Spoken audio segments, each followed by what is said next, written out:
Selamat datang di Baca Novel Channel. Jangan lupa like, komen dan subscribe agar tidak ketinggalan update terbaru dari kami. Terima kasih. Kali ini, kita akan melanjutkan cerita yang menarik dari sebuah novel yang berjudul Naga Bumi Penakluk Langit. Selamat mendengarkan.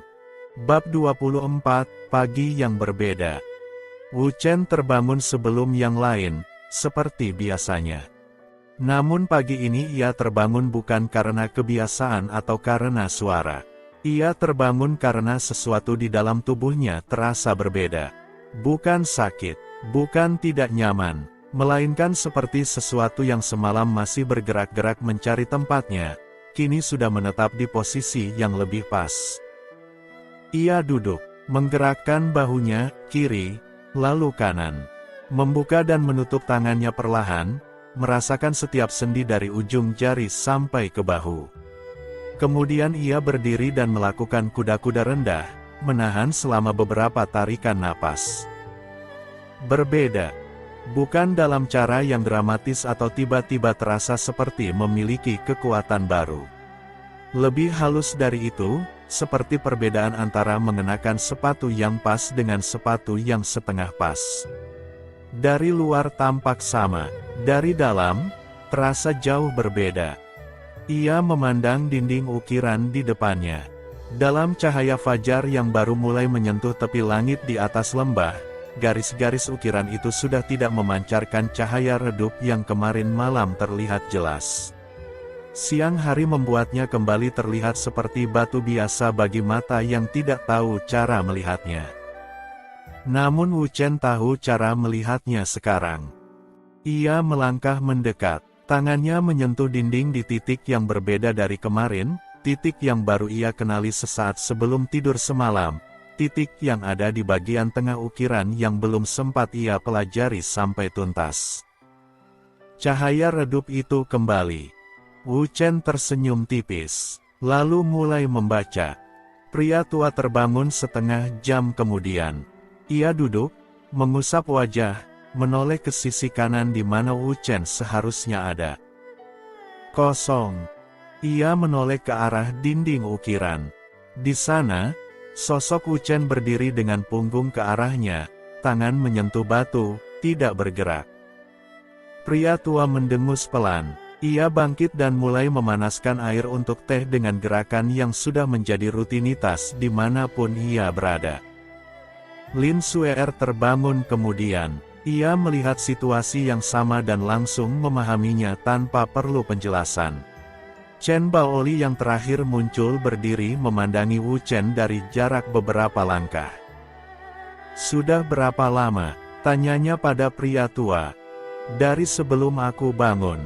Jadi mungkin lebih dari 1 jam. Dan kau tidak mengganggunya?" "Tentu tidak." Pria tua menuangkan teh ke 2 cangkir, satu ke Lin Xuer, satu langsung ia teguk dari pinggir kendi. "Ganggu orang yang sedang belajar sungguh-sungguh itu dosa, Baoli." Chen Baoli menatapnya. "Sejak kapan kau peduli soal dosa?"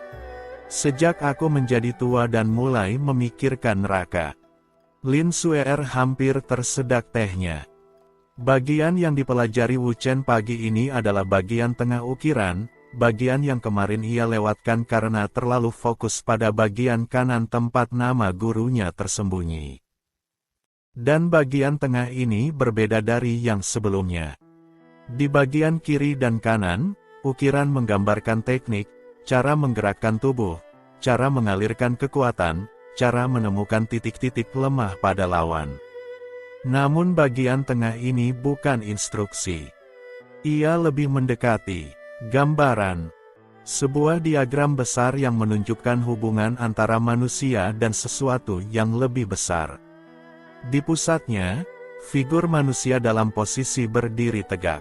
Di sekelilingnya, lingkaran-lingkaran konsentris yang semakin melebar keluar, masing-masing dengan garis-garis yang menghubungkan titik-titik tertentu pada figur manusia itu dengan titik-titik pada lingkaran di luar. Seperti jaringan, seperti peta, seperti sesuatu yang Wu Chen tidak punya kata yang tepat untuk menamakannya. Apa yang kau lihat? Suara Lin Suer membuatnya tersadar bahwa gadis itu sudah berdiri di sampingnya.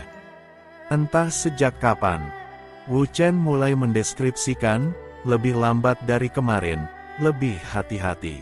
Lin Suer mendengarkan dengan cara yang berbeda dari sebelumnya. Kali ini ia tidak langsung mencocokkan dengan teori nuraga. Ia hanya mendengarkan, membiarkan gambaran itu terbentuk terlebih dahulu. Lingkaran-lingkaran itu, katanya akhirnya, pelan, dalam teori nuraga ada konsep yang mirip. Lapisan resonansi, gagasan bahwa seorang pendekar yang cukup kuat tidak hanya mempengaruhi dirinya sendiri, tapi juga ruang di sekitarnya. Tapi dalam nuraga itu adalah efek samping, kata Wu Chen. Yang digambarkan di sini terlihat seperti tujuan utama. Lin Suer diam sejenak. Kau benar, dan jika itu tujuan utamanya, maka ini bukan hanya tentang membuat tubuh lebih kuat, kata Wu Chen pelan. Ini tentang membuat tubuh mampu berinteraksi dengan dunia di sekitarnya secara langsung. Tanpa perantara nuraga. Sunyi. Lin Suer menatap dinding batu yang bagi matanya tetap terlihat seperti batu biasa. Jika itu benar, katanya hampir pada dirinya sendiri, maka bukan klan manapun yang seharusnya takut pada ini. Semua orang yang membangun kekuatannya di atas asumsi bahwa nuraga adalah satu-satunya jalan harus takut. Dari kejauhan, tidak ada yang mendengar percakapan itu. Kecuali pria tua yang sedang duduk sambil pura-pura menikmati tehnya. Bersambung.